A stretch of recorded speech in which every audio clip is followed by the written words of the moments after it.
So I'm here at the storage unit where I have a lot of my things stored up. This is Devon Marquis Hall, D. Marquis Hall. And I just got off the phone with a lady who's been one of my biggest sponsors. She's been just a great advocate.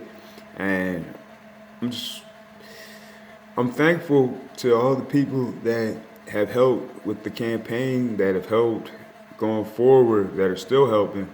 And I wanted to say something about the United Arab Emirates company, Gulftainer, that is actually in charge down at the docks now. And when I called up the union line or the work order line for us to find out what work and what workers are needed for the next day, it says no work today. I was calling because I was actually gonna go down there today if there was a car ship, there was something, and it said no work. Today's Saturday, and we get time and a half on Saturday, so they have to pay us a whole lot more money. If it's $1 million that you got to pay for all the workers, just a round number, they got to pay 1.5 million, 1.5 million, almost $2 million on Saturday. If they were going to pay 1 million, got to pay a whole lot more money. So to save money, there's no work on this Saturday. And I'm not going to act like that's not the reason why there's no work on this Saturday.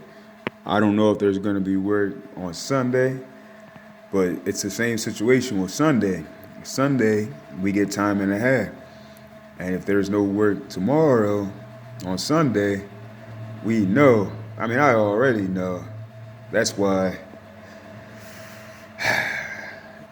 we should own the docks. We shouldn't have given up ownership of what it is that is ours right here to the city and state, and then to a foreign entity, Gulftainer. This port expansion over here down Edgemoor, it's not going to come with 5,000 jobs like they said it was going to come with. Maybe not even 500 jobs. It's going to be a fully automated port. If you don't have the technological skill, you're not going to be able to work down there on those computers that are going to be running everything. It's going to be robots. It's not going to be people. It's not going to be workers. It's not going to be us. It's going to be machines. Automation is not our friend. Automation, in a lot of ways, to the menial worker, it's the enemy.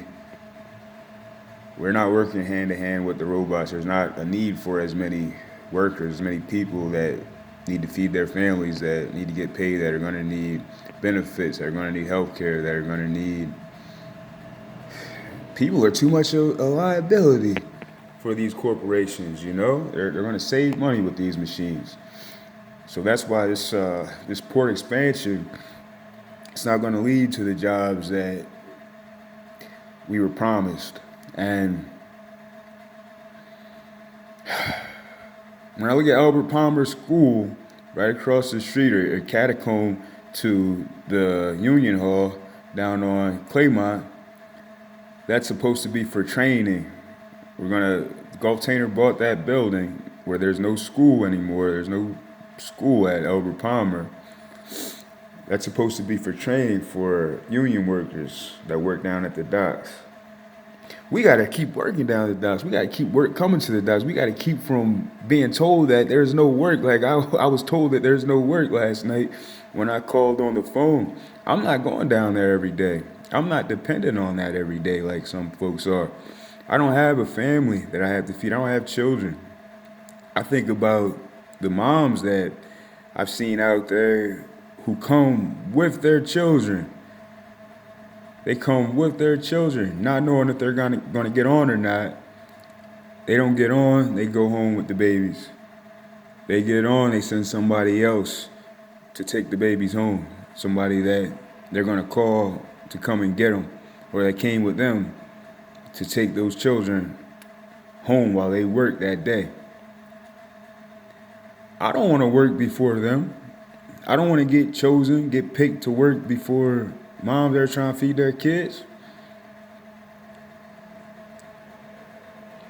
That's one of the main reasons why I stopped going down there as much as I was. We all got to do what we got to do for family, take care of home, take care of who it is that we care most about. You know, I'm just thankful. I'm thankful that none of my close family has perished in these past, what we had, 10 months now, 2020. I thank God that none of my close family has passed on. My cousin, who is like my sister, Megan, who has 3 kids of her own, had a tumor when I started working down at the docks. My money was going to her. I was staying with her in Chester, her and her 3 kids.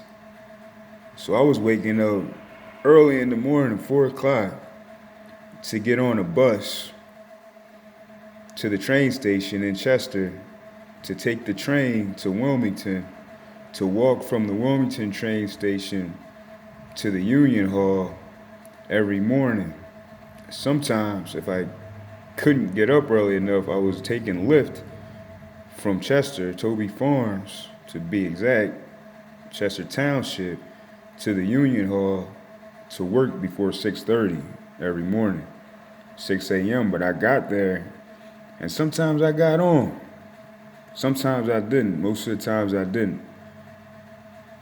And then I would go try to make money some other way, or I would usually go to the gym.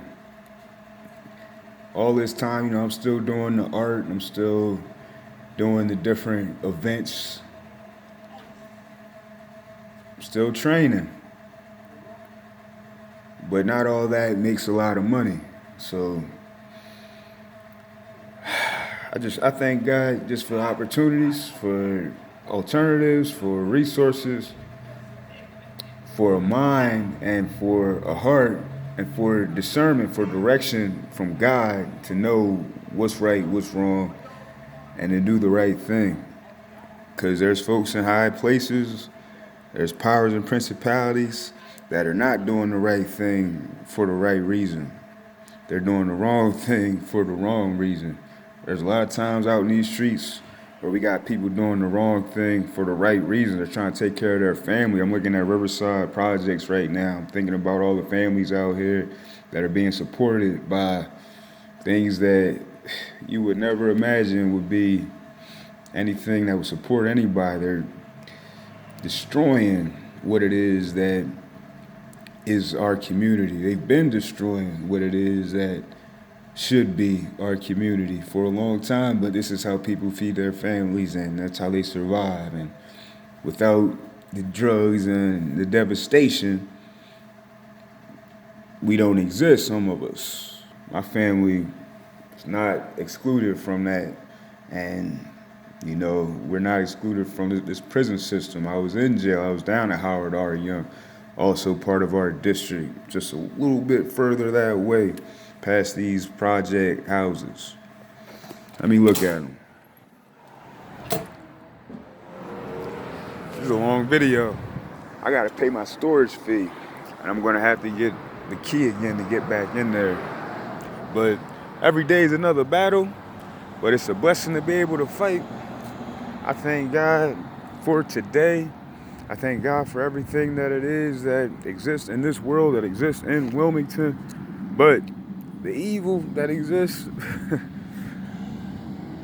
I pray that God just remove it, just take it away. The coronavirus, these bugs that just land on you, that are doing whatever when they land on you, that we ain't never seen before, that just came with the virus all of a sudden. I pray that everything that we don't understand is just made clear to us so that we can figure out a way to get rid of it. I thank God for his mercy. Amen.